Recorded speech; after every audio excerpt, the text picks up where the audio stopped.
ಹರಿ ಓಂ. ಗುರುಗಳ ಅಪ್ಪಣೆಯಂತೆ ಇಂದಿನ ವ್ಯಾಖ್ಯಾನ ಗುರುಸ್ತುತಿಯೊಂದಿಗೆ ಪ್ರಾರಂಭ.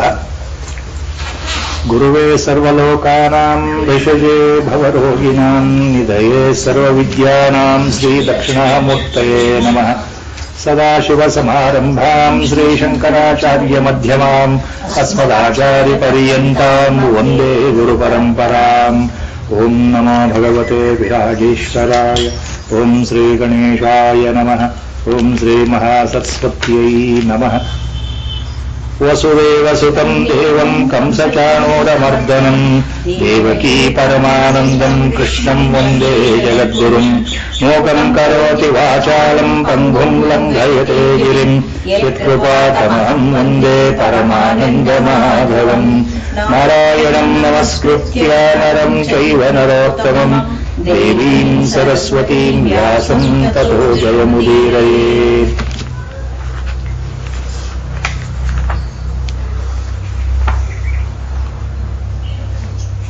9ನೇ ಅಧ್ಯಾಯ 19ನೇ ಶ್ಲೋಕಕ್ಕೆ ಹೋದ ಸಲ ಬಂದಿತ್ತು. ಭಗವಂತ ಇಲ್ಲಿ ಕಳೆದ 2 ಶ್ಲೋಕದಿಂದ 19ನೇ ಶ್ಲೋಕ ಅಲ್ಲಿವರೆಗೆ ಸಮಗ್ರ ವಿರಾಟ್ ತತ್ವದ ನಿರೂಪಣೆಯನ್ನು ಮಾಡ್ತಾ ಇದ್ದಾನೆ ಬಹಳ ಸೂಕ್ಷ್ಮವಾಗಿ ಅಂತ ಹೋದ ಸಲ ಬಂದಂತ ವ್ಯಾಖ್ಯಾನ. ನಿಜವಾಗಲೂ ಭಗವತ್ ತತ್ವ ಅಂದ್ರೆ ಏನು ಅನ್ನೋದನ್ನ ಈ ಕಳೆದ 3 ಶ್ಲೋಕಗಳಲ್ಲಿ ಬಹಳ ಸೂಚ್ಯವಾಗಿ ಭಗವಂತ ಹೇಳಿರುವಂತಹದ್ದು. ತಪಾಮ್ಯಹಂ ಅಹಂ ವರ್ಷಂ ನಿಗೃಹ್ಣಾಮಿ ಉತ್ಸವಾಮಿ ಚ ಅಮೃತಂ ಚೈವ ಮೃತ್ಯುಶ್ಚ ಸದಸಚ್ಚಾಹಮರ್ಜುನ. ಮೃತ್ಯುವು ನಾನೇ, ಅಮೃತವೂ ನಾನೇ ಅಂದ್ರೆ ಮೃತ್ಯು ಕಾಲವೂ ನಾನೇ, ಅಮರತ್ವದ ಸಂಕೇತವೂ ನಾನೇ, 2 ವಿರುದ್ಧ. ಸತ್ ಪದಾರ್ಥವೂ ನಾನೇ ಮತ್ತು ಅಸತ್ ಪದಾರ್ಥವೂ ನಾನೇ ಅಂತ ಹೇಳಿಬಿಟ್ಟಿದ್ದಾನೆ ಭಗವಂತ. ಸದಸಚ್ಚ ಅಹಂ ಅರ್ಜುನ, ಸದಸಚ್ಚಾಹಂ ಅರ್ಜುನ. ಅಹಂ ಸತ್ ಚ ಅಹಂ ಅಸತ್, 2 ನಾನೇ ಆಗಿದ್ದೇನೆ. ಹೋದ್ಸಲ ಇದನ್ನು ಹೇಳ್ತಾ ಇರ್ಬೇಕಾದ್ರೆ 2 ಥರದ ವ್ಯಾಖ್ಯಾನ, 2 ವಿಶ್ಲೇಷಣೆ ಸತ್ ಮತ್ತು ಅಸತ್ ಬಗ್ಗೆ. ವೇದಾಂತದಲ್ಲಿ ಮುಖ್ಯವಾದ ವಿಶ್ಲೇಷಣೆ ಅದ್ವೈತ ಸಿದ್ಧಾಂತದಲ್ಲಿ ಬರೋದು ಸತ್ ಅಂದ್ರೆ ಸತ್ ಪದಾರ್ಥ, ಪರಬ್ರಹ್ಮ ವಸ್ತು. ಪರಮಾತ್ಮನಿಗೆ ಸತ್ ಅದು ಇರುವಿಕೆ, ಪರಮ ಚೈತನ್ಯ, ವಿಶಿಷ್ಟವಾದ ಚೈತನ್ಯ. ಮಾತುಗಳಿಗೆ ಮನಸ್ಸಿಗೆ ಅಗೋಚರವಾದಂತಹ ಮಹಾತತ್ವ ಪರತತ್ವ. ಆ ಪರತತ್ವವೇ ಸತ್. ಯಾವ ಬದಲಾವಣೆ ಇಲ್ಲದೆ ಏಕಕಾಲದಲ್ಲಿ ಯಾವುದೇ ಕಾಲದಲ್ಲಿ ಕಾಲಕ್ಕೆ ಅತೀತವಾಗಿರ್ತಕ್ಕಂತಹ ತತ್ವ ಅಂದ್ರೆ ಭಗವಂತ ತತ್ವ, ಭಗವತ್ ತತ್ವ, ಪರಬ್ರಹ್ಮ ತತ್ವ, ಅದು ಸತ್. ಅಸತ್ ಅಂದ್ರೆ ಭಗವತ್ ತತ್ವಕ್ಕೆ ವಿರುದ್ಧವಾಗಿ ಕಣ್ಣಿಗೆ ಕಾಣುವ ಪ್ರಪಂಚ ಇದೆಯಲ್ಲ, ಅದು ಇಂದು ಇದ್ದು ನಾಳೆ ಹೊರಟೋಗುವಂಥದ್ದು. ನಮ್ಮ ಶರೀರ, ಮನಸ್ಸು, ಬುದ್ಧಿ, ನಾನು ಅನ್ನೋ ಭಾವ ಎಲ್ಲವನ್ನೂ ಹಿಡಿಕೊಂಡು ಇವತ್ತಿರತಕ್ಕಂತಹ ಈ ವಸ್ತು ನಾನು ಅನ್ನೋ ಭಾವ ಅಥವಾ ನನಗೆ ಪ್ರಪಂಚ ಕಾಣ್ತಾ ಇದೆ ಅನ್ನೋ ಭಾವ ಎಲ್ಲವೂ ಮಿಥ್ಯಾ ಅಂದ್ರೆ ಹೊರಟೋಗುತ್ತೆ ಇವತ್ತಲ್ಲ ನಾಳೆ. ಅದು ಅಸತ್. ಸತ್ತು ನಾನೇ ಅಸತ್ತು ನಾನೇ ಅಂತ ಹೇಳಿದ ಮೇಲೆ ಸೂಚ್ಯವಾಗಿ ಭಗವಂತ ಏನ್ ಹೇಳ್ತಾ ಇದ್ದಾನೆ, ಮುಂದಿನ 2 ಶ್ಲೋಕಗಳಲ್ಲಿ ಬಹಳ ಮುಖ್ಯವಾದ ಶ್ಲೋಕ. ನನ್ನ ವಿರಾಟ್ ತತ್ವದ ಈ ವಿವರಣೆ ಯಾಕೆ ಜನಗಳಿಗೆ ಅರ್ಥ ಆಗಲ್ಲ ಅಂದ್ರೆ, ಮಾಯೆಯ ಪ್ರಭಾವದಲ್ಲಿ ಜನಗಳು, ಸಾಮಾನ್ಯ ಜನರು, ಇಲ್ಲಿ ಪ್ರಪಂಚ ಅಂತಂದ್ರೆ ವಿದ್ವತ್ಪೂರ್ಣ ಜನರು ಅಂತ ಅರ್ಥ ಆಗತ್ತೆ, ಸಾಮಾನ್ಯರು ಅಂತನೂ ಅರ್ಥ ಆಗತ್ತೆ. ಬಹುಪಾಲು ಜನರು, ಪ್ರಾಪಂಚಿಕರು, ಪ್ರಪಂಚದಲ್ಲಿರೋರಿಗೆ ಇದು ಯಾಕೆ ಅರ್ಥ ಆಗಲ್ಲ? ಯಾಕೆ ಅಂದ್ರೆ ನನ್ನದೇ ಆದಂತ ಮಾಯೆ ಕಾರಣ ಅಂತ ಮೊದಲೇ ಹೇಳ್ಬಿಟ್ಟಿದ್ದಾನೆ ಭಗವಂತ. Because of my own Maya, this unmanifest absolute awareness, consciousness cannot be felt or experienced by majority because they are in ignorance or avidya all the time from birth to death and from death to the next rebirth. ಹುಟ್ಟು ಸಾವುನಲ್ಲಿ ಇರೋದ್ರಿಂದ ಮೂಲವಾಗಿ ಅವಿದ್ಯೆ, ಅಜ್ಞಾನವೇ ಅವರನ್ನು ಆವರಿಸಿಕೊಂಡಿರೋದ್ರಿಂದ ಈ ನನ್ನ ತತ್ವ ಅರ್ಥ ಆಗಲ್ಲಪ್ಪ ಎಲ್ಲರಿಗೂ ಅಂತ ಹೇಳಿ ಹಿಂದೆ ಮೊದಲು ಬಹಳ ಸೂಚ್ಯವಾಗಿ ಹೇಳಿದಂತ ಒಂದು ವಿಷಯ ವೇದಗಳ ಬಗ್ಗೆ. ಇಲ್ಲಿ ಬರುತ್ತೆ ವೇದವಾದ ಹಿತೇರತ ಅಂತ ಅಲ್ಲಿ ಮುಂದೆ ಹಿಂದಿನ ಒಂದು ಶ್ಲೋಕದಲ್ಲಿ ಭಗವಂತ ಹೇಳಿದ ಮಾತನ್ನು ಇಲ್ಲಿ ಹೇಳ್ತಾ ಇರೋದು. ವೇದಗಳು ಪೂಜನೀಯ. ವೇದಗಳು ಅಂದ್ರೆ ಭಗವಂತನ ವಾಣಿ, ಅಪೌರುಷೇಯ, ಭಗವತ್ವಾಣಿ ಋಷಿಗಳ ಮೂಲಕ ಇಳಿದು ಬಂದಿದೆ. ಆದರೆ ಇಲ್ಲಿ ಈ 2 ಶ್ಲೋಕದಲ್ಲಿ ಭಗವಂತ ಮುಂದೆ ಏನು ಹೇಳ್ತಾನೆ ಅಂದ್ರೆ 5,000 ವರ್ಷದ ಹಿಂದೆ ಯಾವ ಪರಿಸ್ಥಿತಿ ಇತ್ತು ಮತ್ತು ಇವತ್ತಿನ ತನಕವೂ ಯಾವ ಪರಿಸ್ಥಿತಿ ಇದೆ ಅದನ್ನು ಹೇಳ್ತಾ ಇದ್ದಾನೆ ಭಗವಂತ. ವೇದಗಳು ಇದ್ರೂ ಸಹ, ವೇದಗಳಲ್ಲಿ ಎಲ್ಲವೂ ಇದ್ರೂ ಸಹ ಮುಕ್ಕಾಲು ಪಾಲು ಜನಗಳಿಗೆ ಅವುಗಳ ನಿಜವಾದ ವೇದಗಳ ತಾರ್ಕಿಕ ತಾತ್ಪರ್ಯ ಅಂತ್ಯ ಅರ್ಥ ಆಗದೇ ಇರೋದ್ರಿಂದ, ವೇದಗಳ ಅಂತ್ಯ ಅಂದ್ರೆ ವೇದಾಂತ, ಮೂಲ ಉದ್ದೇಶ ವೇದಗಳು ಏನು ಹೇಳುತ್ತೆ ಅನ್ನೋದ್ರ ಬಗ್ಗೆ ಗಮನ ಇಲ್ಲದೆ ಮುಖ್ಯವಾಗಿ ವೇದಗಳು ಕರ್ಮಕಾಂಡದಲ್ಲಿ ಏನು ಹೇಳಿದೆಯೋ ಅಷ್ಟಕ್ಕೆ ನಮ್ಮನ್ನು ಸೀಮಿತ ಮಾಡಿಕೊಳ್ಳೋದು. ಈ ಭಾವ ಅಂದೂ ಇತ್ತು, 5,000 ವರ್ಷದ ಹಿಂದೆ ದ್ವಾಪರ ಯುಗದಲ್ಲೂ ಇತ್ತು, ಈಗಲೂ ಇದೆ ಅಂತ ಅರ್ಥ. ಜನಗಳಿಗೆ ವೇದ ಅಂತಂದ್ರೆ ಅನುಷ್ಠಾನ, ಕರ್ಮಗಳು, ವ್ರತಗಳು, ಯಜ್ಞಗಳು, ಯಾಗಗಳು, ನಮ್ಮ ಇಷ್ಟಕ್ಕೆ ಅನುಕೂಲವಾಗಿ, ನಮ್ಮ ಅಭೀಷ್ಟೆಗೆ ಅನುಕೂಲವಾಗಿ, ಆಸೆಗಳಿಗೆ ಅನುಕೂಲವಾಗಿ ವೇದಗಳಲ್ಲಿ ಎಲ್ಲ ತರಹದ ಉಪಾಸನಾ ವಿಧಿಗಳಿದೆ, ವ್ರತಗಳಿದೆ, ನಿಯಮಗಳಿದೆ, ಯಜ್ಞ ಯಾಗಾದಿಗಳಿವೆ. ಅವುಗಳನ್ನು ನಾವು ಖಂಡಿತವಾಗಿ ಪಾಲನೆ ಮಾಡಲೇಬೇಕು.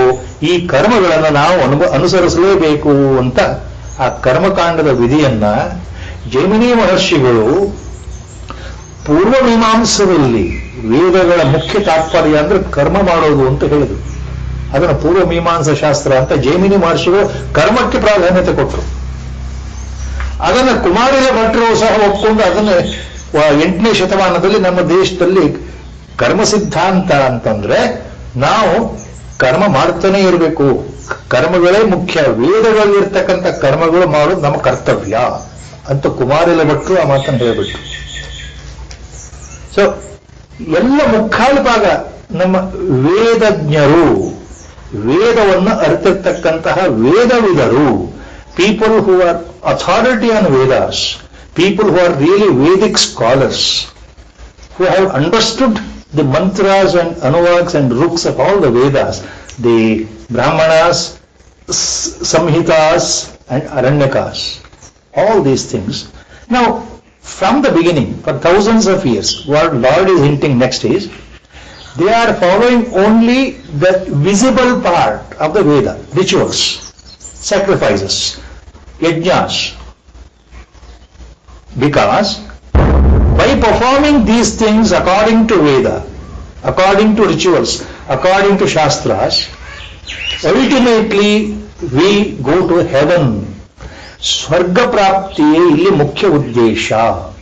ವೇದಗಳ ತಾತ್ಪರ್ಯ ಏನು ಅಂತಂದ್ರೆ ಇಹದಲ್ಲಿ ಒಳ್ಳೆಯ ಜೀವನವನ್ನು ಮಾಡಿ ಮರಣ ನಂತರ ನಮಗೆ ಸ್ವರ್ಗವೇ ಸಿಗಬೇಕು, ಸ್ವರ್ಗ ಪ್ರಾಪ್ತಿಯೇ ಆಗಬೇಕು, ಈ ಅಪೇಕ್ಷೆ ನಮ್ಮ ಜೀವನದ ಉದ್ದೇಶ. ಅದು ವೇದಗಳು ಹೇಳ್ತಾ ಇದೆ ಅನ್ನೋದು ವಾದ.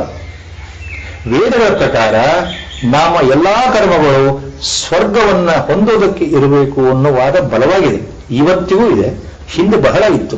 ಹಿಂದೆ 100ಕ್ಕೆ 100 ಹೆಚ್ಚಿನ ಮಟ್ಟಿಗೆ ಯಜ್ಞಗಳು, ಯಾಗಗಳು ತಮ್ಮ ಬಯಕೆಗಳನ್ನು ತೀರಿಸಿಕೊಳ್ಳೋಕ್ಕೆ ಮಾಡ್ತಾ ಇದ್ದು ನಿಜ. ಕೃಷ್ಣ ಅದನ್ನು ಹೇಳ್ತಾ ಇದ್ದಾನೆ ಭಗವಂತ ಇಲ್ಲಿ. ಹೆಚ್ಚಿನ ಭಾಗ ಜನಗಳು ಏನ್ ಮಾಡ್ತಾ ಇದ್ದಾರೆ, all these Vedic scholars, now they inform, induce and they educate people to perform yagas, homas and havanas. ಶ್ರೌತ್ರ ಕರ್ಮ ಇರಬಹುದು, ದಾಸಪತ್ಯ ಇರಬಹುದು, ಆಹ್ವಾನೀಯ ಕರ್ಮಗಳಿರಬಹುದು, ಸ್ಮಾರ್ಥ ಕರ್ಮಗಳಿರಬಹುದು. ಈ ರೀತಿ ನಾನಾ ವಿಧವಾಗಿ ಹೇಳಿರ್ತಕ್ಕಂಥ ಎಲ್ಲ ಯಾಗ, ಹೋಮ, ಹವನಗಳನ್ನು ಮಾಡಿದರೆ ನೀವು ಉದ್ಧಾರ. See, you are emancipated by performing all these yagas and homas and havanas. That was an injunction by the Vedic scholars, and people followed that all these years, for thousands of years. ಯಾಕೆ? Because going to heaven, ಸ್ವರ್ಗ ಪ್ರಾಪ್ತಿಯಲ್ಲಿ ಮುಖ್ಯವಾದ ಉದ್ದೇಶ. ಮರಣಾನಂತರ ಸ್ವರ್ಗಕ್ಕೆ ಹೋಗಬೇಕು ಅನ್ನೋದು ಯಾಕೆ, ಅದು ಯಾಕೆ ಮುಖ್ಯ ಆಯಿತು?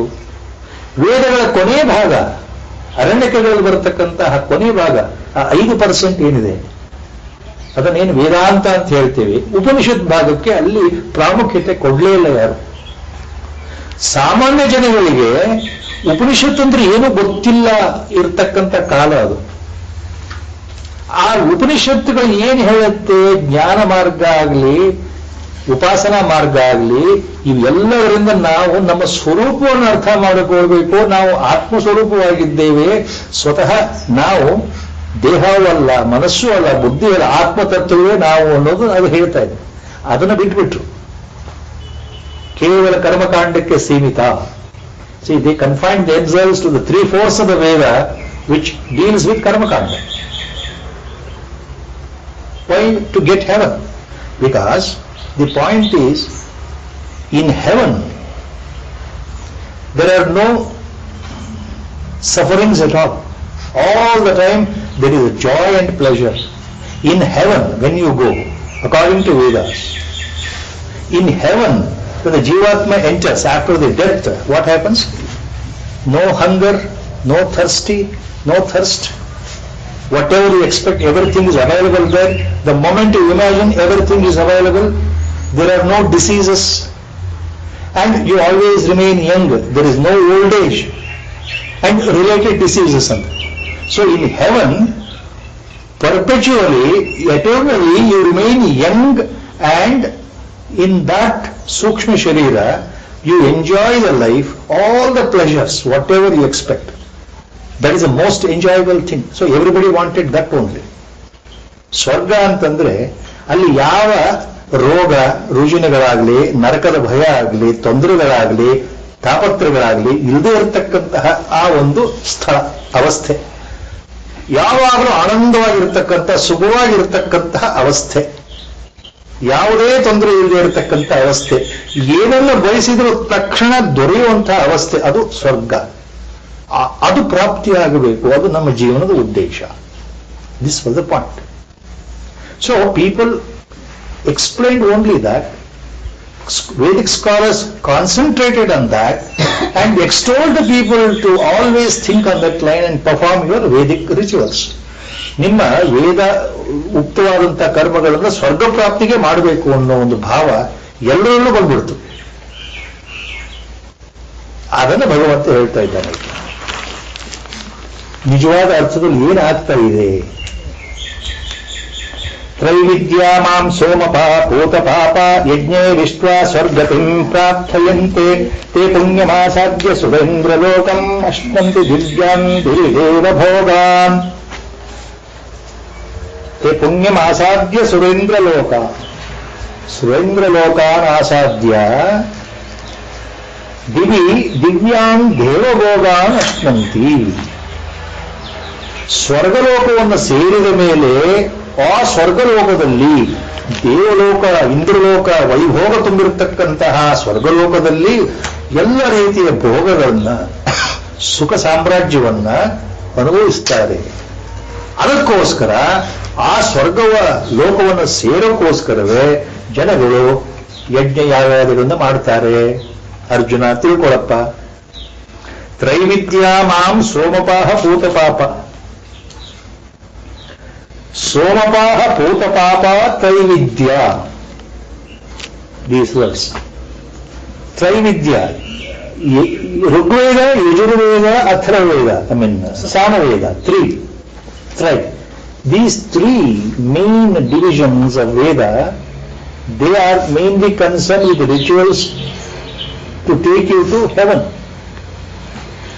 ಆದ್ದರಿಂದ ಋಗ್ವೇದ, ಯಜುರ್ವೇದ, ಸಾಮವೇದಗಳಲ್ಲಿ ಪರಿಣಿತರಾಗಿರ್ತಕ್ಕಂತಹ ಪಂಡಿತರು, ವೇದ ವಿದ್ವಾಂಸರು, ಋತ್ವಿಕರು, ಸಜ್ಜನರು, ಸಾತ್ವಿಕ ಜನರು ಎಲ್ಲರೂ ಏನ್ ಮಾಡ್ತಾರೆ? ತ್ರೈವಿದ್ಯ, ಈ 3 ವೇದಗಳಲ್ಲೂ ತಿಳ್ಕೊಂಡಿರ್ತಕ್ಕಂಥವರು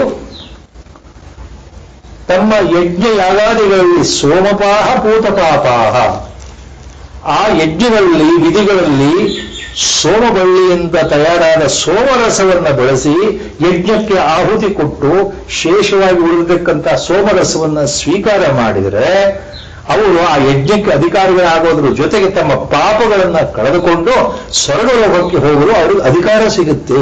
ಆದ್ದರಿಂದ ಯಜ್ಞದ ಕೊನೆ ಭಾಗದಲ್ಲಿ ದೇವರಿಗೆ ಯಜ್ಞಕ್ಕೆ ಅರ್ಪಿಸಲ್ಪಟ್ಟಿರ್ತಕ್ಕಂಥ ಸೋಮರಸ, ಆ ಸೋಮಬಳ್ಳಿಯ ರಸವನ್ನ ಇವರು ಅದರ ಪ್ರಸಾದ ಅಂತ ಸ್ವೀಕಾರ ಮಾಡ್ತಾ ಇದ್ರು. ಋತ್ವಿಕರು, ಪುರೋಹಿತರು, ಯಜ್ಞವನ್ನ ನಡೆಸ್ತಕ್ಕಂಥ ಅಧ್ವರ್ಯುಗಳು ಮತ್ತು ಅದರ ಯಜಮಾನ ಮತ್ತು ಕರ್ತು.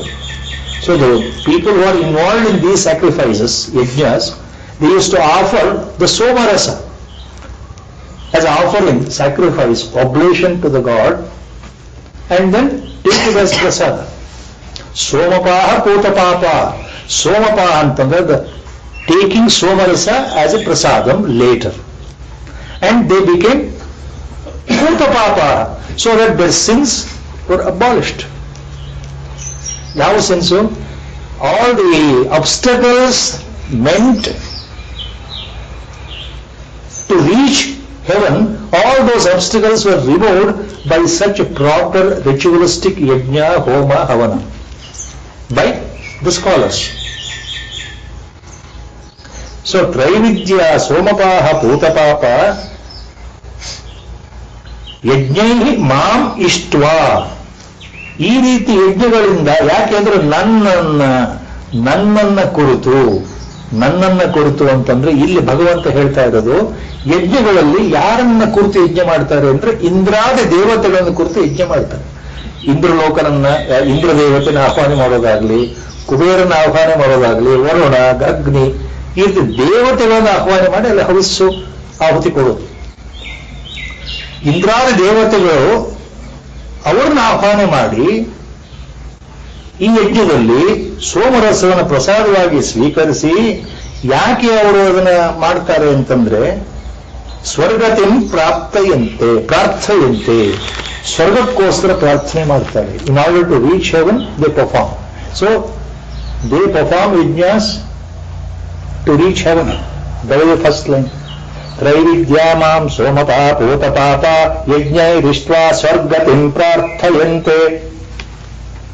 Lifelong they perform these things, not just once. So what happens? As they continue such yajnas, they become purified, mind becomes purified, and finally, by my grace, te punyam asadya surendra lokam, te punyam surendra lokam asadya. ಈ ರೀತಿ ಪುಣ್ಯಜೀವಿಗಳು ಸುರೇಂದ್ರ ಲೋಕ ಅಸಾಧ್ಯ ಅಂದ್ರೆ ಇಂದ್ರಲೋಕವನ್ನು ಹೊಂದಿ, so with the grace of myself or the paratattva or God, they enter the Devaloka. ಸುರೇಂದ್ರ ಲೋಕ ಅಂದ್ರೆ ಹೆವನ್, ಸ್ವರ್ಗಾಧಿಪತಿ. ಸುರೇಂದ್ರ ಅಂದ್ರೆ ದೇವೇಂದ್ರ, ಇಂದ್ರ. ಆ ಇಂದ್ರನ ಲೋಕವನ್ನು ಸೇರುತ್ತಾರೆ. ಸೇರಿದ ಮೇಲೆ ಏನಾಗುತ್ತೆ ಅಲ್ಲಿ? ದಿವ್ಯಾನ್ ದೇವಭೋಗಾನ್ ಅಶ್ನಂತಿ. ಸ್ವರ್ಗದಲ್ಲಿ ಸೇರಿದ ಮೇಲೆ ದೀರ್ಘಕಾಲ ಅಲ್ಲಿ ಸುಖ ಸಮೃದ್ಧಿ ಭೋಗ ಐಶ್ವರ್ಯಗಳನ್ನ ಬಹಳ ಆನಂದದಿಂದ ಪಡೀತಾ ಸಂತೋಷವಾಗಿ ಕಾಲ ಕಳೀತಾರೆ. ಅದು ದೇವಭೂಮಿ, ದಿವ್ಯ ಭೂಮಿ ಸ್ವರ್ಗಲೋಕ ಅಂದ್ರೆ. ಎರಡನೇ ಚರಣ ಅದನ್ನು ಹೇಳ್ತಾ ಇದೆ. ಇದರ ತಾತ್ಪರ್ಯ ಏನು ಅಂದ್ರೆ, ತ್ರೈವಿದ್ಯಾಮಾಂ ಸೋಮಪಾ ಪೂತಪಾಪ ಯಜ್ಞೈರಿಷ್ಟ್ವಾ ಸ್ವರ್ಗಂತಿಂ ಪ್ರಾರ್ಥಯಂತೆ ತೇ ಪುಣ್ಯಮಾಸಾದ್ಯ ಸುರೇಂದ್ರಲೋಕಂ ಅಶ್ನಂತಿ ದಿವ್ಯಾಂ ದಿವಿದೇವ ಭೋಗಾನ್.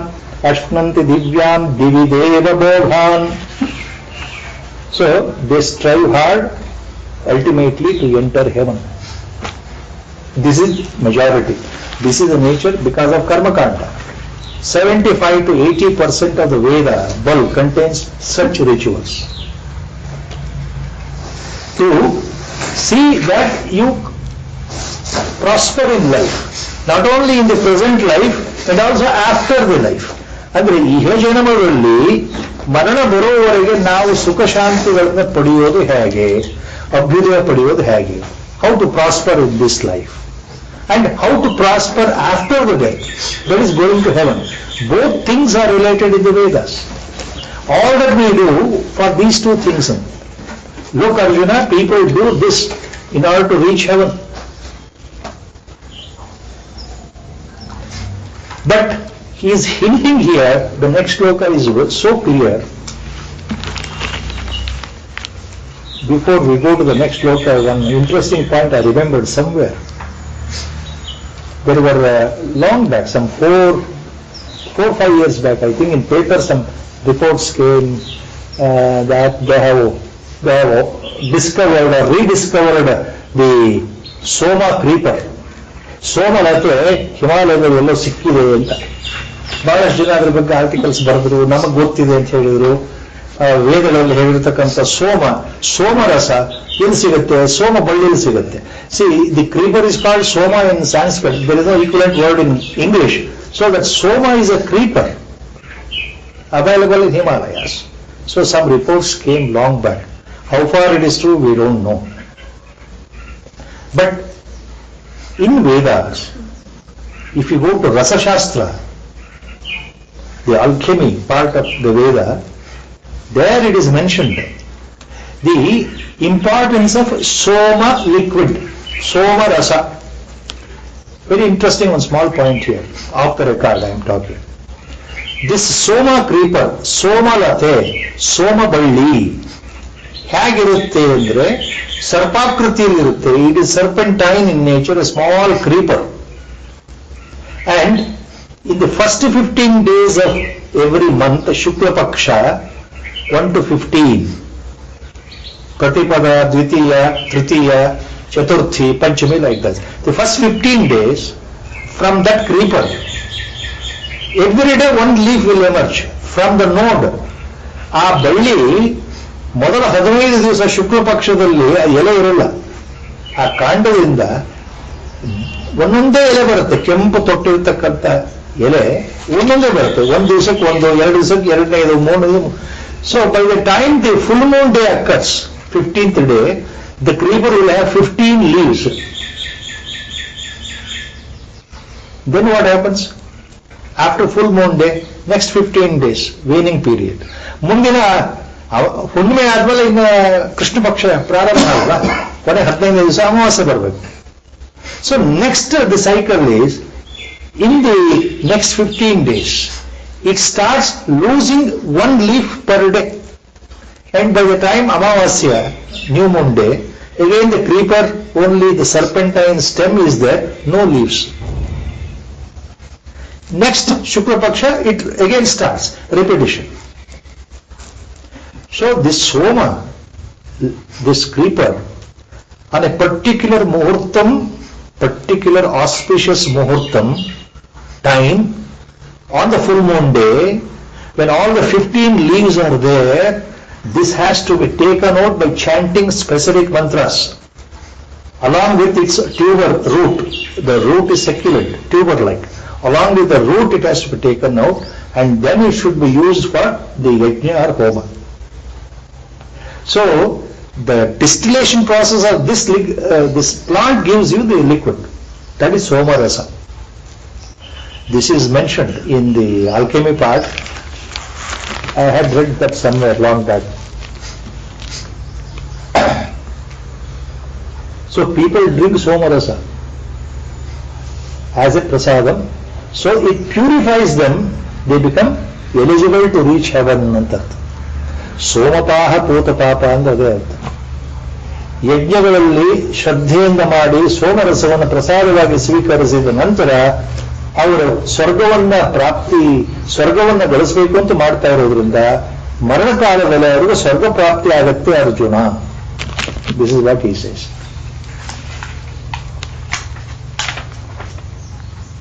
Then next shloka he makes one point clear. So why this is wrong? Why majority people are confined to this only? So he says majority do like this. ಅವರು ಯಜ್ಞ ಹೋಮಗಳನ್ನ, ಇದು we have to remember please, 5000 years before Lord is speaking like this in front of Arjuna andre, it was a common practice in Dwapar Yuga, common practice, that everyone without fail used to perform the yaga, homa, havana only for Swarga Prapti, not for Jnana Prapti. Please remember that point. Except a few noble spiritual souls under the guidance of their masters, spiritual gurus, sages, except that majority used to perform for Swarga Prapti. That's what Lord is hinting here. Look, Arjuna, they are interested only in this. What happens? Our Guru used to take the next sloka. The one phrase always he used to refer. In the next sloka, that phrase is there. Lord says, why this is a wrong practice? Tetam bhuktva swargalokam vishalam kshine punye matyalokam vishanti evam traidharma anuprapanna gata gatam kama kama labhante. In this shloka, first line, last phrase, Gurudev was very fond of this. Kshine punye matyalokam vishanti. Nodappa, ಸ್ವರ್ಗಕ್ಕೆ ಹೋದ್ರೂ ಸಹ ಅದರಿಂದ ನಿಮಗೆ ಮುಕ್ತಿ ಸಿಗ್ತಾ? ಸ್ವರ್ಗಕ್ಕೆ ಹೋದ್ರೆ ಭಗವಂತ ಸಿಗ್ತಾನ? ಸ್ವರ್ಗಕ್ಕೆ ಹೋದ್ರೆ ಜ್ಞಾನ ಸಿಗ್ತಾ? ಸ್ವರ್ಗಕ್ಕೆ ಹೋಯಿತು ಅಂದ್ರೆ ಮೋಕ್ಷ ಬಂತ? ಖಂಡಿತ ಅಲ್ಲಪ್ಪ, ಅದು ಮಾಯೆ. ಸ್ವರ್ಗಕ್ಕೆ ಹೋದ್ರೂ ಸಹ ಸ್ವರ್ಗದಿಂದ ಮತ್ತೆ ನೀ ಭೂಮಿಗೆ ಬರಲೇಬೇಕು. ಎಂತಹ ಒಳ್ಳೆ ವ್ಯಕ್ತಿ, ಸಾತ್ವಿಕ ವ್ಯಕ್ತಿ ಎಂತಹವನೇ ಇದ್ರು, ಎಷ್ಟೇ ಒಳ್ಳೆಯವನಾಗಿದ್ರು, ಎಂಥ ವೇದ ವಿಶಾರದ ಪಂಡಿತ ಗಣಪಾಟಿ ಎಲ್ಲವೂ ಆಗಿದ್ರು, ಜೀವನದ ಉದ್ದಕ್ಕೂ ಬರೀ ಬೆಳಗ್ಗೆಯಿಂದ ರಾತ್ರಿಯವರೆಗೆ ಪ್ರತಿದಿನ ಅವನು ಯಾಗ ಹೋಮ ಹವನ ಮಾಡಿದ್ರೂ ಸಹ ಸ್ವರ್ಗಕ್ಕೆ ಹೋದ್ರೂ ಸಹ ಅಲ್ಲಿ ಜ್ಞಾನ ಪ್ರಾಪ್ತಿ ಆಗಲ್ಲ. ಜ್ಞಾನ ನೀಡಲಿಕ್ಕೆ ಅಲ್ಲಿ ಗುರು ಇರೋದಿಲ್ಲ. ಅವರ ಗುರುವೇ ವರ್ಡಿಂಗ್ಸ್. ನಿಮಗೆ ಜ್ಞಾನ ಪ್ರಾಪ್ತಿ ಆಗೋದಕ್ಕೆ, ಜ್ಞಾನ ಮಾರ್ಗವನ್ನು ಬೋಧಿಸೋದಕ್ಕೆ ಅಲ್ಲಿ ಗುರು ಸಿಗೋದಿಲ್ಲ. ಯಾಕೆಂದ್ರೆ ಅಲ್ಲಿ ಮನಸ್ಸು, ಈ ಸೂಕ್ಷ್ಮ ಶರೀರ ಬರೀ ಭೋಗದಲ್ಲೇ ಮಾತ್ರ ಮುಳುಗಿರುತ್ತೆ, ಬೇರೆ ಏನು ರುಚಿಸಲ್ಲ. ಸ್ವರ್ಗದಲ್ಲಿ ಮನಸ್ಸು, ಸೂಕ್ಷ್ಮ ಶರೀರ ಜೀವಾತ್ಮ ಹೇಗಿರ್ತಾನೆ? ಅಲ್ಲಿ ಹಗಲು ರಾತ್ರಿ ಅನ್ನೋದಿಲ್ಲ, ಹಸಿವು ಬಾಯಾರಿಕೆ ಅನ್ನೋದಿಲ್ಲ, ರೋಗ ಅನ್ನೋದಿಲ್ಲ, ವಯಸ್ಸಾಯಿತು ವೃದ್ಧಾಪ್ಯ ಅನ್ನೋದಿಲ್ಲ. ಆನಂದ ಆನಂದ ಆನಂದ ಆನಂದ ಆನಂದವಾಗಿರೋದು. ಈ ಆನಂದವಾಗಿದ್ದಾಗ ನೋಡಪ್ಪ, ಇದು ಒಳ್ಳೇದಲ್ಲಪ್ಪ, ಇದರಿಂದ ನೀನು ವಾಪಸ್ ಹೋಗ್ತೀಯಪ್ಪ, ಇದು ಮೋಕ್ಷ ಅಲ್ಲಪ್ಪ, ಇದರಿಂದ ನೀನು ಭಗವಂತ ಸಿಗಲ್ಲ ಅಂತ ಅಲ್ಲಿ ಹೇಳಲಿಕ್ಕೆ ಯಾರೂ ಇಲ್ಲ. ಹೇಳೋರು ಇದ್ರು ಕೇಳೋ ಅಲ್ಲಿ ಮನಸ್ಸಿಲ್ಲ. ಇದು ನಮ್ಮ ಗುರುಗಳು ಹೇಳಿ. ಸೊ ಸ್ವರ್ಗಕ್ಕೆ ಹೋದ ಮೇಲೆ ಮುಗೀತು. ಮತ್ತೆ ಒಂದು ದಿವಸ ಭೂಮಿಗೆ ಬರಲೇಬೇಕು. ಇದನ್ನು ಯಾವಾಗ ಕ್ಷೀಣೆ ಪುಣ್ಯ, ಯಾವಾಗ ಈ ಫ್ರೇಸ್ ಇದೆಯಲ್ಲ, ಕ್ಷೀಣೆ ಪುಣ್ಯ ಮರ್ತ್ಯಲೋಕಂ ವಿಶಂತಿ. ನೀವು ಎಷ್ಟೇ ಒಳ್ಳೆಯವರಾಗಿ ಸ್ವರ್ಗಕ್ಕೆ ಹೋದ್ರೆ ಏನು ಉಪಯೋಗ? ಮತ್ತೆ ಇಲ್ಲಿ ಬರಲೇಬೇಕಲ್ಲ, ಮತ್ತೆ ಹುಟ್ಟಲೇಬೇಕಲ್ಲ ಮನುಷ್ಯರಾಗಿ ಅಥವಾ ಪ್ರಾಣಿಗಳಾಗಿ. ಗೊತ್ತಿಲ್ಲ, ಹುಟ್ಟೋದಂತೂ ಗ್ಯಾರಂಟಿ. ಮತ್ತೆ ಹುಟ್ಟಬೇಕು, ಮತ್ತೆ ಶುರು ಮಾಡಬೇಕು LKG ಇಂದ ನಿಮ್ಮ ಸಾಧನೆ. ಏನು ಉಪಯೋಗ? ಸೊ ಸ್ವರ್ಗಕ್ಕೆ ಯಾಕೆ ಆಸೆ ಪಡಬೇಕು? ನಮ್ಮ ಗುರುಗಳು ಯಾವಾಗ ಹೇಳ್ತಾ ಇದ್ರು, ಅದನ್ನು ಭಗವಂತ ಹೇಳ್ತಾ ಇದ್ದ. ಜನ ಸ್ವರ್ಗ ಪ್ರಾಪ್ತಿ ಬೇಕು ಅಂತಾರಲ್ಲ, ಅಲ್ಲಿ ಏನಾಯಿತು? ಅವರ ಪುಣ್ಯ ಸಂಚಯನ ಎಷ್ಟಿದೆಯೋ ಕರ್ಮಗತಿನಲ್ಲಿ, ಆ ಪುಣ್ಯ ಖರ್ಚಾಗೋವರೆಗೂ ಅಲ್ಲಿ ಇರ್ತಾರೆ. ಆಮೇಲೆ ಒಂದು ದಿವಸ ಅವರು ಬೇಡ ಅಂದ್ರೂ, ಇಲ್ಲೇ ಇರ್ತೀನಿ ಪ್ರಭು, ನನಗೆ ಬೇಡ ಬೇಡ ಅಂತ ಎಷ್ಟೇ ಗೋಬರಿದ್ರು, ನಿಮ್ಮ ವಿಧಿ, ನಿಮ್ಮ ಗತಿ, ಆ ಪ್ರಾರಬ್ಧ ಅಲ್ಲೆಲ್ಲ ನಿಮ್ಮನ್ನ ಕೆಳಗೆ ಒದ್ದು ಎಳ್ಕೊಂಡು ಮತ್ತೆ ಭೂಮಿಗೆ ಕಳಿಸುತ್ತೆ. Whether you like or not, we are thrown out of the Swargaloka back to Martyaloka for another fresh rebirth. ತೇತಂ ಭುಕ್ತ್ವಾ ಸ್ವರ್ಗಲೋಕಂ ವಿಶಾಲಂ ಕ್ಷೀಣೆ ಪುಣ್ಯೆ ಮರ್ತ್ಯಲೋಕಂ ವಿಶಂತಿ. ಸ್ವರ್ಗಲೋಕದಲ್ಲಿ ಸ್ವರ್ಗಸುಖವನ್ನು ಅನುಭವಿಸಿದರೂ ಸಹ ಅವರ ಪ್ರಾರಬ್ಧವಶಾತ್ ಪುಣ್ಯಕರ್ಮಗಳು ತೀರಿ ಹೋದ ನಂತರ ಅವರು ಪುನಃ ಭೂಮಿಗೆ ಮತ್ತೆ ಬರಬೇಕು. Having enjoyed all the heavenly pleasure according to their merits or punya of the previous birth, when all the punya or the merits get exhausted in Swargaloka, heaven, once again they are virtually thrown out back to the earth, back to the next birth. So without knowing this, second line Lord says, evam traidharma manuprapanna gata gatam kama kama labhante. So without knowing this significance, people follow the Vedic rituals still continue their yajna, homa, havana, sacrifices, all rituals, and they go to the heaven and they come back. Again they perform the same thing in the next birth, go to the heaven and they come back. Because all our actions in the life, we are with a desire. ನಮಗೆ ಸ್ವರ್ಗ ಪ್ರಾಪ್ತಿಯಾಗಬೇಕು, ಅಭ್ಯುದಯ ಬೇಕು, ಆನಂದ ಬೇಕು ಅಂತ ನಾವು ಹೊರಟಿರೋದು ಆಸೆ ಇಟ್ಕೊಂಡು. ಸ್ವರ್ಗ ಪ್ರಾಪ್ತಿ ಅನ್ನೋದು ಆಸೆ, ನಾವು ಆನಂದವಾಗಿರಬೇಕು ಅನ್ನೋದು ಆಸೆ. ನಾವು ನಾವು ನಾವು ಅಂತ ಇರೋದ್ರಿಂದ ಅಲ್ಲಿ ಡ್ಯುಯಾಲಿಟಿ ಇದೆ. ನಾನು ಅಂದ್ರೆ ಈ ಶರೀರ ಅನ್ನೋ ಭಾವ ಇರೋದ್ರಿಂದ ಎಲ್ಲ ಆಸೆಗಳು ಬರ್ತಾ ಇದೆ. ನಮಗೆ ಅದು ಬೇಕು, ಇದು ಬೇಕು, ಹಾಗೆ ಸ್ವರ್ಗನೂ ಬೇಕು. ಆದ್ರೆ ಹೋಗೋದು ಮತ್ತೆ ಬರೋದು, ಇದು ever lasting, never ending story, as our Gurudev use to say. So lord says, ಏವಂ ತ್ರೈಧರ್ಮ ಅನುಪ್ರಪನ್ನ ಗತಾಗತಂ ಕಾಮ ಕಾಮ ಲಭಂತೆ. ಗತಃ ಅಗತಂ ಕಾಮ ಕಾಮ ಲಭಂತೆ. ಕಾಮ ಕಾಮ ಅನ್ನೋದಕ್ಕೆ ಅವರು Gurudev use to use that another simple word, same Sanskrit, ಕಾಮಕಾಮಿಗಳು ಇನ್ ಕನ್ನಡ. ಜನಗಳು ಕಾಮಕಾಮಿಗಳು. Kamakama means people always who desire pleasure and joy in life. They don't want suffering. All of us we want only ananda, we want only joy. So ನಮಗೆ ಸಂತೋಷ ಬೇಕು, ಆನಂದ ಬೇಕು, ತೃಪ್ತಿ ಬೇಕು. ನಮಗೆ ಸಂಕಟ ಬರಬಾರ್ದು, ತೊಂದರೆ ಬರಬಾರ್ದು. ನನಗೆ ನನಗೆ ನನಗೆ ಅಂತಲ್ಲ ಭಾವ. ಅದನ್ನ ನಾವು ಯಾವ ಕೆಟಗರಿಗೆ ಬರ್ತಾ ಇದ್ದೀವಿ? ಗುರುಗಳು ಹೇಳೋ ಪ್ರಕಾರ ನಾವೆಲ್ಲ ಕಾಮಕಾಮಿಗಳು. ನಮಗೆ ಜ್ಞಾನ ಬೇಕು ಅನ್ನೋದು ಬೇರೆ, ಇನ್ನೊಂದು ಹುಟ್ಟು ಬರಬಾರದು ಅನ್ನೋದು ಬೇರೆ. I should not be again Born as any other, whether animal or human body. Let there be no rebirth, that is different. I need the enlightenment, that is different. ಕಾಮಕಾಮಿ ಅಂದ್ರೆ I want only happiness, I want only joy, I want only pleasure, I don't want suffering. This is what is called kamakamis. So gataagatam labante. So when my desires are only at the lower level, worldly level, I want this, I want that. After death I want that. While living I want this. See, he wants, they have never been exhausting, Allah. So gataagatam labante. So going and coming, as our Gurudev always used to use another phrase. All of us, we belong to, majority of us, he used to say, except real sadhakas and all jnans. ಜ್ಞಾನಿಗಳನ್ನ, ಮಹಾಪುರುಷರನ್ನ, ನಿಜವಾದ ಸಾಧಕರನ್ನ, ನಿಜವಾದ ಭಕ್ತರನ್ನ ಹೊರತುಪಡಿಸಿ all others, he used to say, we belong to a category of jayasva, mriyasva, going and coming, going and coming. Gatagatam means same thing, jayasva, mriyasva. We die and we go to heaven again. After that, sometime we come back, again perform good duties here according to Veda. ನಾವು ಒಳ್ಳೆಯವರಾಗಿ ಇದ್ದು, ಒಳ್ಳೆಯವರಾಗಿ ಹುಟ್ಟಿ, ಸಜ್ಜನರಾಗಿ ಹುಟ್ಟಿ, ಎಲ್ಲವನ್ನೂ ನಮ್ಮ ಶಾಸ್ತ್ರದ ಆಧಾರದಲ್ಲೇ ಮಾಡ್ತಾ ಇದ್ದು ನಮಗೆ ಸ್ವರ್ಗ ಪ್ರಾಪ್ತಿ ಅಂತ ಮನಸ್ಸಿದ್ದಾಗ ಸ್ವರ್ಗಕ್ಕೆ ಹೋಗ್ತೀವಿ, ಮತ್ತೆ ವಾಪಸ್ ಬರ್ತೀವಿ. So this goes on, this goes on. ಇದರಿಂದ ಜ್ಞಾನ ಬಂತ ಇಲ್ಲ, ಅದು ಭಗವಂತನ ಸೂಚನೆ.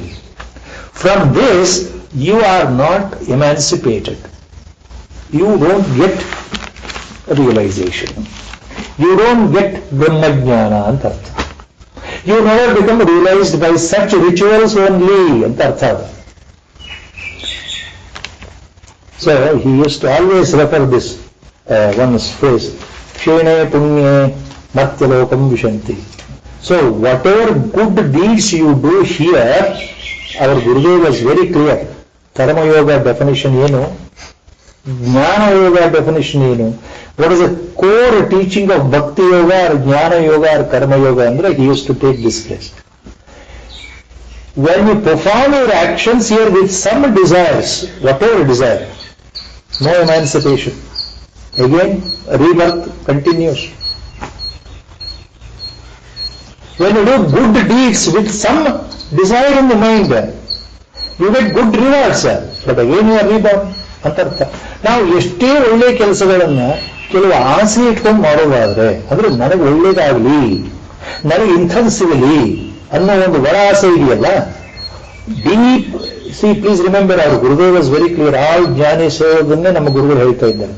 ನಮಗೆ ಒಳಗಡೆ ಅಂತಂದ್ರೆ ಆಂತರ್ಯದಲ್ಲಿ, ಹೃದಯದಲ್ಲಿ ಯಾರಿಗೂ ಹೇಳ್ಕೊಳ್ಳದೆ ಇರತಕ್ಕಂತಹ ಕೆಲವು ಆಸೆಗಳು ಓದಿಬಿಟ್ರೆ, ಆ ಆಸೆಗಳಿಗೋಸ್ಕರ ನಾವೆಲ್ಲಾ ಒಳ್ಳೆ ಕೆಲಸ ಮಾಡಿದ್ರೆ ನಿಷ್ಫಲ ಅಂತ ಗುರುಗಳು ಹೇಳೋದು.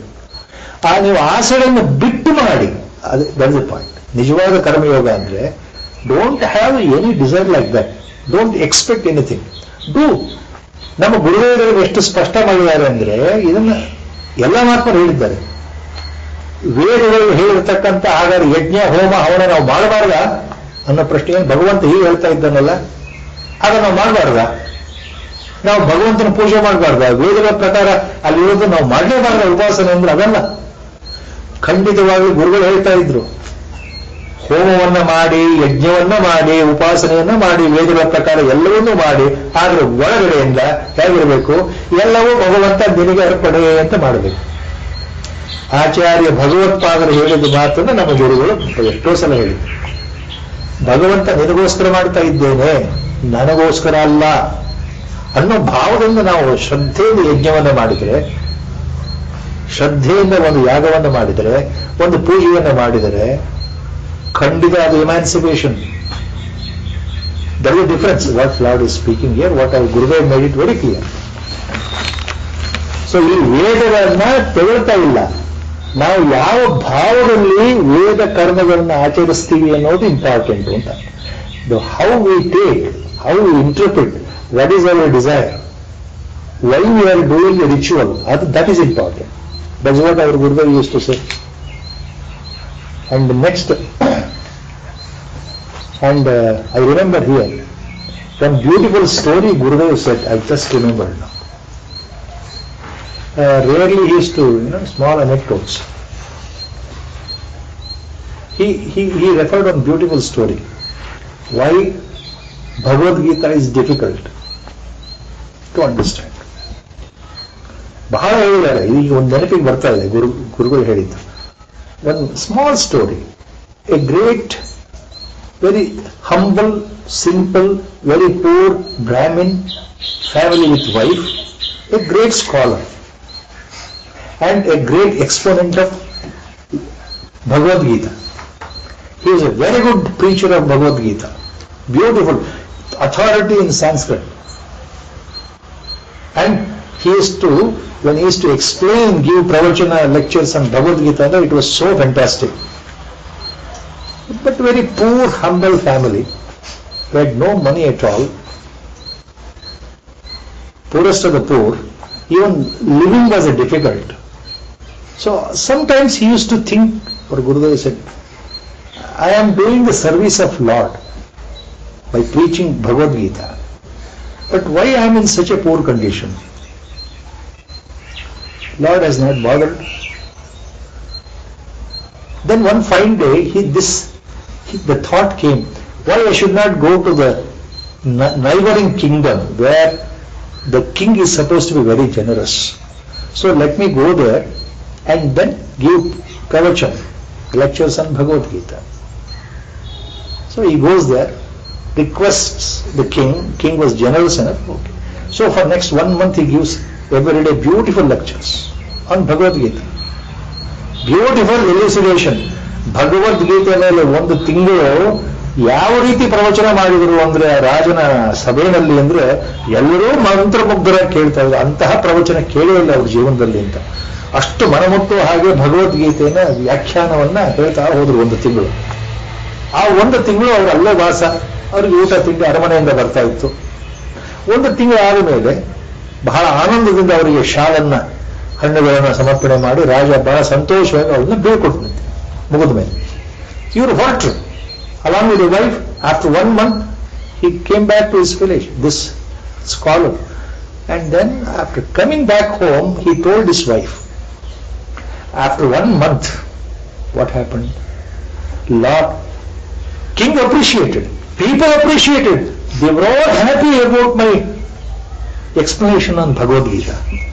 I also felt very happy, but I expected the king, looking at my condition of poor condition, He'll financially give me something so to sustain in life.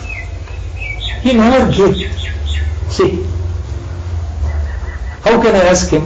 He should have thought and given me. ಅಂತ ಹೆಂಡತಿ ಎದುರು ಹೇಳ್ಕೊಳ್ತಾರೆ. ಒಂದು ತಿಂಗಳು ಪ್ರವಚನ ಮಾಡಿದ್ದಕ್ಕೆ ನನಗೆ ಏನು ಸನ್ಮಾನ, ಒಂದು ಶಾಲೆ ಕೊಟ್ಬಿಟ್ಟು ಹಣ್ಣಿನ ತಟ್ಟೆ ಕೊಟ್ಟರೆ ಆಯ್ತಾ, ನಮಗೆ ಊಟಕ್ಕೆ ಏನಾದರೂ ಒಂದು ಐಶ್ವರ್ಯ, ಒಂದಿಷ್ಟು ಹಣ ಕೊಟ್ಟಿದ್ರೆ ಹೇಗೋ ಜೀವನ ನಡೀತಾ ಇತ್ತು, ಈಗ ಮಾಡೇ ಇಲ್ವಾ ಮಹಾರಾಜ ಅಂತ ಹೆಂಡತಿ ಎದುರು ಹೇಳಿದ್ರು. Then the wife, when he said, wife said, see, you are expert in Bhagavad Gita Vyakhyana, correct? You are a wonderful preacher, correct? People respect you, correct? You are a humble, noble person, correct? But you have not understood the essence of Bhagavad Gita. Wife tells, she was astonished. Wife never even heard Bhagavad Gita. Wife never gave any pravachan, and she is telling me, you have never understood Bhagavad Gita. He looked at her. What do you mean? Then she said, go to that shloka. She referred one shloka. Now read that shloka and explain to me again. Read the shloka and explain to me.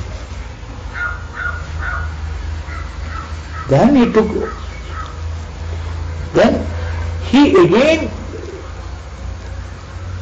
remembered the shloka, narrated the shloka and the explanation. Nothing happened. Wife was smiling. Second time he said, again you please read the shloka and explain to me the meaning, like you explain to others. ಬೇರೆಯವರಿಗೆ ಉಪದೇಶ ಮಾಡ್ತಿರಲ್ಲಪ್ಪ ನೀವು, ಎಷ್ಟು ಚೆನ್ನಾಗಿ ಪ್ರವಚನ ಕೊಡ್ತೀರಿ, ಜನ ತಲೆ ತೂಗ್ತಾರೆ, ಚಪ್ಪಳೆ ಹೊಡಿತಾರೆ, ಇನ್ನೊಂದ್ಸಲ ಅದೇ ಶ್ಲೋಕ ಅದೇ ಅರ್ಥ. Second time he narrated. Nothing happened. Third time wife requested. Third time he narrated the shloka and the meaning. After the third time, some bomb exploded in his head. Some lightning, some streak appeared. Then he understood the meaning of the shloka. My God, my wife really became my guru in this life. And he prostrated to the wife. Nothing he said. Yes, I understood why you said. Now I understood. And he stopped. Totally stopped going anywhere. Started reading Bhagavad Gita, explaining in front of the wife, in the house only, for the next 1 month, without bothering anything. Then people started coming to his house. 1, 2, 3, and whenever they come, they used to bring something and give it as an offer, as a token of their appreciation. So within 1 month, his house was full of all the things which really he wanted. And after 1 month, the king's emissary came with a load full of wealth, utensils, whatever it is, gold, ornaments, and then said, our king now has sent all these things to you. He could have given in the beginning only, but our king said, in the beginning if I had given, he would not have understood the essence of what he is preaching all these years. So I waited for 1 month, oh please receive this. So he was astonished. Yaro, that preacher. Very shloka, our Gurudev said. ಈ ಕಥೆ ಹೇಳಿದ್ದು ಈ ಶ್ಲೋಕಕ್ಕೆ, this is a landmark shloka. Why Bhagavad Gita is not understood? Because of this shloka. 3 times his wife said, you tell me again and again. He was only narrating the meaning, never understood the essence of the shloka. Same thing to us, with us. Only Gurudev should explain this. Because we can never understand the meaning of this. Understand unless we experience. That is the next shloka. Landmark shloka. Ananyaschintayanto mam ye janah tabipasate tesham nityabhiyuktanam yogakshemam vahamyaham. Gurudev said, this is a promise, straight away, simple, direct, explicit promise by the Lord. ಇದು ಭಗವಂತನ ನೇರ ವಚನ ಅಂತ ನಮ್ಮ ಗುರುಗಳು ಹೇಳ್ತಾ ಇದ್ರು ಈ ಶ್ಲೋಕ. ಇದಕ್ಕಿಂತ ನಿಮಗೆ ನೇರವಾಗಿ ಭಗವಂತನಂದು ಯಾವ ಉಪದೇಶವೂ ಬೇಕಾಗಿಲ್ಲ. ಯಾಕೆ ಏನ್ ಹೇಳ್ತಾ ಇದ್ದಾನೆ ಭಗವಂತ ಇಲ್ಲಿ? ಭಗವಂತ ಏನ್ ಹೇಳ್ತಾ ಇದ್ದಾನೆ ಈ ಶ್ಲೋಕದಲ್ಲಿ ಅಂದ್ರೆ, ಎಲ್ಲ ರೀತಿಯ ಆಶ್ವಾಸನೆಯನ್ನು ಕೊಟ್ಬಿಟ್ಟ. ನೋಡಪ್ಪ, ಈ ಜನ್ಮದಲ್ಲಿ ನೀನು ಸಾಯೋ ತನಕ ನೀನು ನಿಜವಾಗಲೂ ನನ್ನ ಭಕ್ತನಾಗಿದ್ದರೆ ನೀನು ಸಾಯೋ ತನಕ ಈ ಜನ್ಮದಲ್ಲಿ ನಿನಗೆ ಏನು ಆಗಬೇಕು, ನಿನ್ನ ಏನು ಸಿಗಬೇಕು, ನಿನ್ನ ಪ್ರಾಪ್ತಿ ಏನೋ ಅದೆಲ್ಲ ನನ್ನ ಜವಾಬ್ದಾರಿ. ದೇಹ ಬಿಟ್ಟ ನಂತರ, ಮರಣ ಹೊಂದಿದ ನಂತರ ಮುಂದೆ ನೀನೇನಾಗಬೇಕು, ಎಲ್ಲಿ ಸೇರಬೇಕು, ಎಲ್ಲಿ ಹೋಗಬೇಕು, ಅದು ನನ್ನ ಜವಾಬ್ದಾರಿ. So in 2 ways Lord is giving promise. He is promising here. ಯೋಗಕ್ಷೇಮಂ ವಹಾಮ್ಯಹಂ ಅಹಂ ತವ ಯೋಗಕ್ಷೇಮಂ ವಹಾಮಿ. ನಿನ್ನ ಯೋಗಕ್ಷೇಮವನ್ನ ನಾನು ನೋಡ್ಕೊಳ್ತೇನಪ್ಪ. I am responsible for your welfare. This is a promise Lord has given in this landmark shloka. That's what our Guru narrated the story. So if you know the meaning of the shloka, real meaning, there is no question of worry at all in our life. And we do worry after listening to the explanation. Next moment we start worrying. Like we have not felt inside. We have understood the meaning outside. We have not felt it. That is why Bhagavad Gita becomes difficult. Our Gurudev used to say,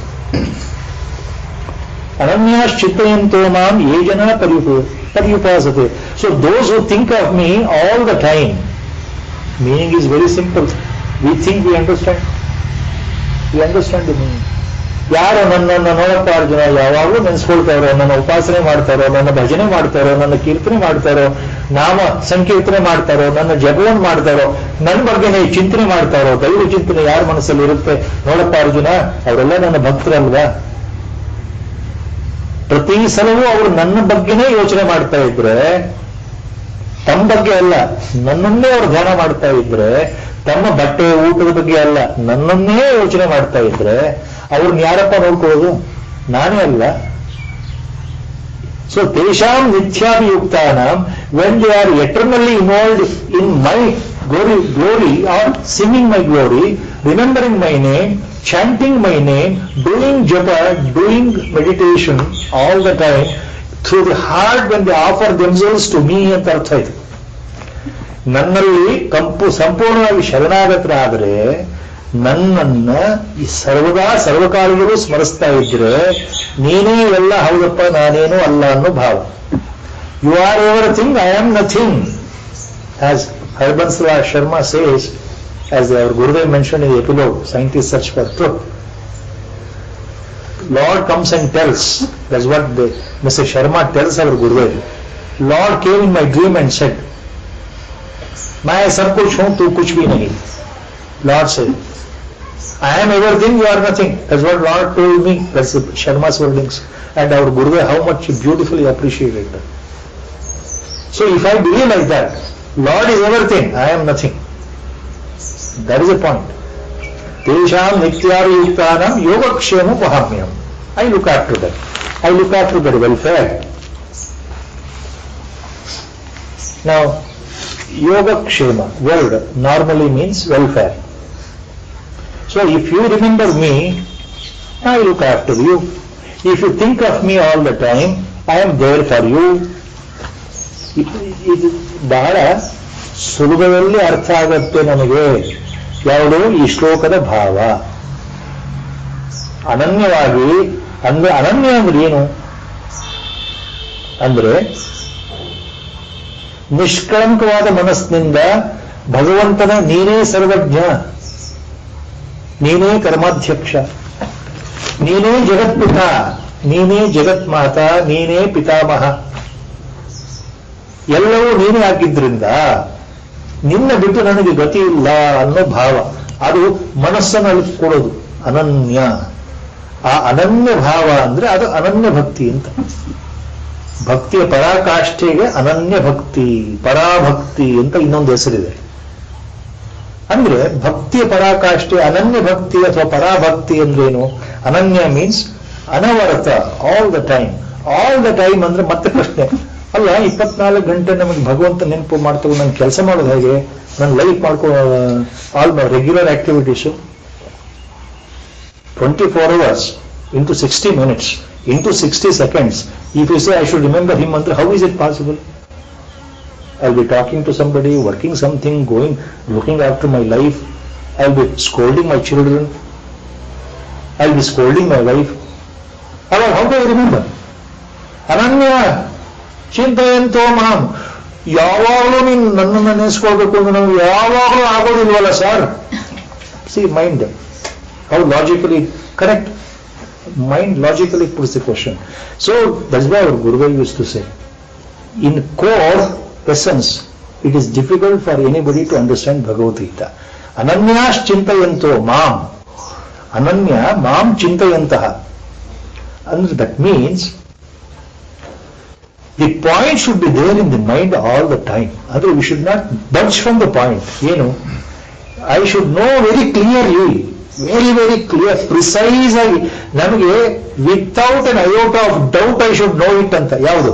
Lord is everything, I am nothing. Lord is everything, I am big zero. This body consciousness, I, is a big zero. He is everything. He is Karmadhyaksha. Without him there is no creation. Without him there is no sustenance. All that I am doing is according to his prerana. The body is performing actions for the welfare of the people in the family. The body is performing actions according to his guidance. This body and the mind is performing actions as an offering to him only. See, this is Ananya. Ananyash chintayanto andre this point should be there deep in our mind and heart ಅಂತ. ನಮ್ಮ ಭಾವ ಪರಿಶುದ್ಧವಾದಾಗ ಮಾತ್ರ ಈ ಮಾತುಗಳ ಅರ್ಥ ಆಗುತ್ತೆ. ಭಗವಂತನನ್ನ ಎಷ್ಟು ಮಟ್ಟಿಗೆ ಅರ್ಥ ಮಾಡ್ಕೊಳ್ಬೇಕು ಅಂದ್ರೆ ಆತನಿಲ್ಲದೆ ಏನೂ ಇಲ್ಲ ಅನ್ನೋ ಸ್ಥಿತಿ ಮನಸ್ಸು ಒಳಗಡೆ ಸರಿಯಾಗಿ ಕೂತ್ಕೊಳ್ಳೋದು ಅನನ್ಯ ಭಕ್ತಿ. ಉಪನಿಷತ್ ವಾಕ್ಯ ಇದೆಯಲ್ಲ, ತೇನ ವಿನಾ ತೃಣಮಪಿ ನ ಚಲತಿ. That should be understood very correctly. Then you will know ಅನನ್ಯ ಭಕ್ತಿ. ಅನನ್ಯಶ್ಚಿಂತ ಅನನ್ಯಾಶ್ಚಿಂತಯಂತೋಮ. ಅನನ್ಯ ಚಿಂತೆಯಂತಹ ಅಂದ್ರೆ ಅನನ್ಯ ಭಕ್ತಿ ಅಂದ್ರೆ ತೇನ ವಿನ ತೃಣಮಪಿ ಚಲತಿ. ಆತನ ಆಜ್ಞೆ ಇಲ್ಲದೆ ಏನೂ ಆಗಲ್ಲ ಅಂದ್ರೆ ಅರ್ಥ ಏನು?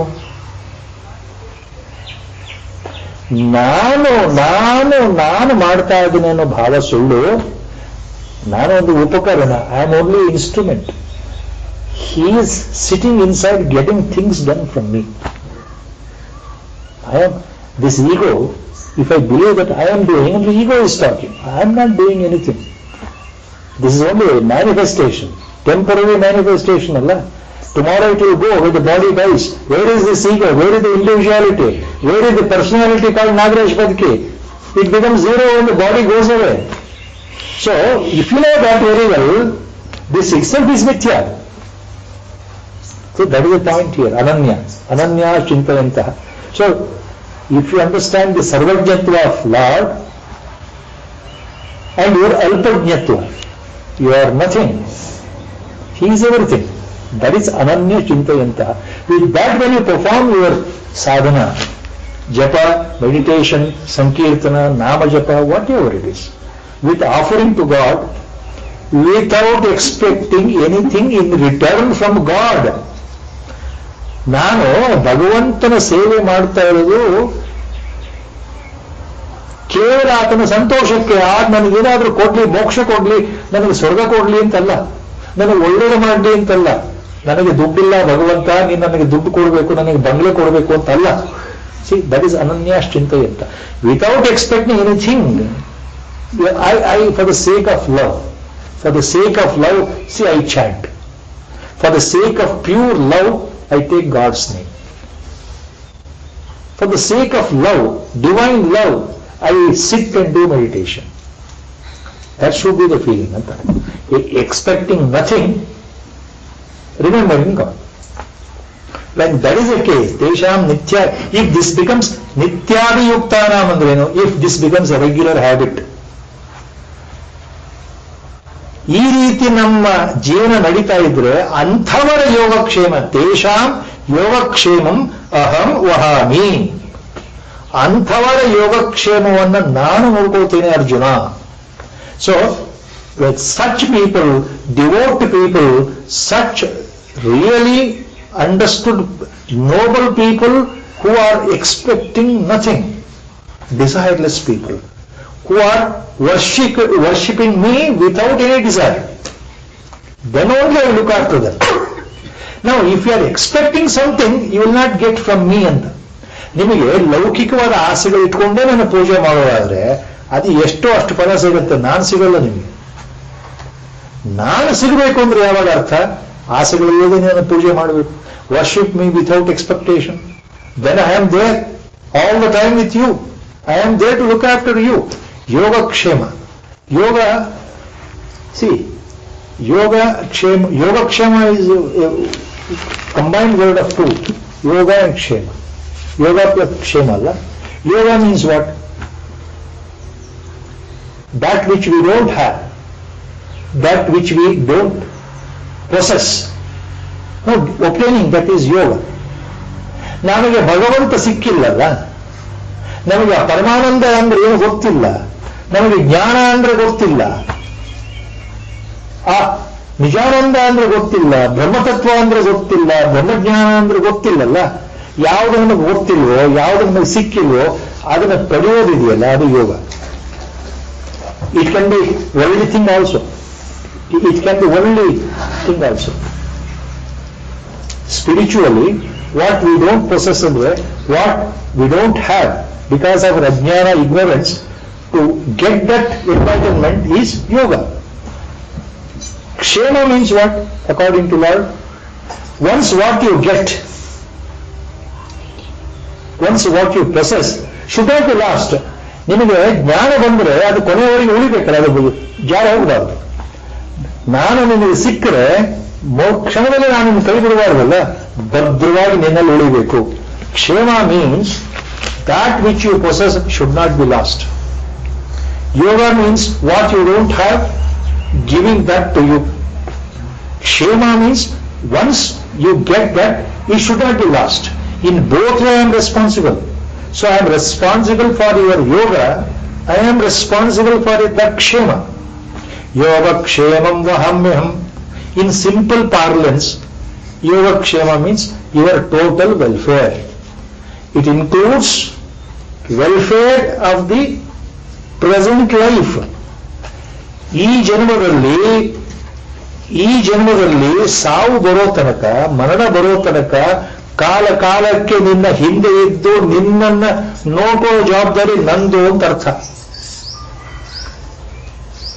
To the welfare of the present life span is also my responsibility, and to give you enlightenment by my grace, that is also my responsibility. So after the death you become totally realized. Even before death you may be realized. You may become Jivan Mukta, or after death you will become Videha Mukta. So both the responsibilities are with me, Arjuna. That is the assurance given. ನಮ್ಮ ಗುರು ಇದನ್ನು ಹೇಳ್ತಾ ಇದ್ರು, ಈ ಕಥೆ ಹೇಳಿಬಿಟ್ಟು ಈ ಶ್ಲೋಕದ ಅರ್ಥವನ್ನ ಆ ಬ್ರಾಹ್ಮಣ ಇಷ್ಟು ಚೆನ್ನಾಗಿ ಹೇಳ್ತಾ ಎಲ್ಲರಿಗೂ ಹೋಗಲ್ಸ್ಕೊಂಡ್ರು, ಅವನಿಗೆ ಅದ್ರ ಒಳ ಅರ್ಥ ಗೊತ್ತಾಗಲಿಲ್ಲ. ನೋಡು, ಅವನು ಹೆಂಡತಿ ಹೇಳಿದ ಮೇಲೆ ಅರ್ಥ ಆಯ್ತು 3ನೇ ಸಲ. Third time when he recited he understood. That is because of the grace of lord speaking through his wife. ಹೆಂಡತಿಯ ರೂಪದಲ್ಲಿ ಭಗವಂತ ಆತನಿಗೆ ದರ್ಶನವನ್ನು ಮಾಡಿಸಿದ. ಏನಂದ್ರೆ, ಸುಮ್ಮನೆ ಭಗವದ್ಗೀತೆಯನ್ನು ಅರ್ಥ ಬರುತ್ತೆ, ನನಗೆ ಸಂಸ್ಕೃತ ಗೊತ್ತು ಅಂತ ಹೇಳ್ತಾ ಹೋದ್ರೆ ಭಗವದ್ಗೀತೆ ಅರ್ಥ ಆಗಲ್ಲ. ಭಗವಂತನಲ್ಲಿ ಸಮರ್ಪಣಾ ಭಾವ ಇದ್ದರೆ ಮಾತ್ರ. ಭಗವಂತನಲ್ಲಿ ಸಮರ್ಪಣಾ ಭಾವ ಅಂದ್ರೆ when you offer your self as a ಒಬ್ಲೇಷನ್ R A sacrifice to god, then you will understand Bhagavad Gita. That is what our Gurudev made very clear to this when he told the story of A man. And he said, this is the significance of the shloka. That's why number of times he has said, very difficult Bhagavad Gita. People may not understand unless Guru's grace is there. Unless Guru's grace is there. So with the Guru Sankalpa, stopping. ವಸುದೇವಸುಜಂ ದೇವಂ ಕಂಸಜಾನೂರಮರ್ದನಂ ದೇವಕೀ ಪರಮಾನಂದಂ ಕೃಷ್ಣಂ ವಂದೇ ಜಗದ್ಗುರುಂ ಮೂಕಂ ಕರೋತಿ ವಾಚಾಲಂ ಪಂಗುಂ ಲಂಘಯತೆ ಗಿರಿಂ ಯತ್ಕೃಪಾತಮಹಂ ವಂದೇ ಪರಮಾನಂದಮಾಧವಂ ನಾರಾಯಣಂ ನಮಸ್ಕೃತ್ಯ ನರಂ ಚೈವ ನರೋತ್ತಮಂ ದೇವೀಂ ಸರಸ್ವತೀಂ ವ್ಯಾಸಂ ತತೋ ಜಯಮುದೀರಯೇತ್. ನಮೋ ಭಗವತೆ ವಿರಾಜೇಶ್ವರಾಯ. ಸರ್ವರಿಗೂ ನಮಸ್ಕಾರಗಳು. ಹರಿ ಓಂ. ಹರಿ ಓಂ.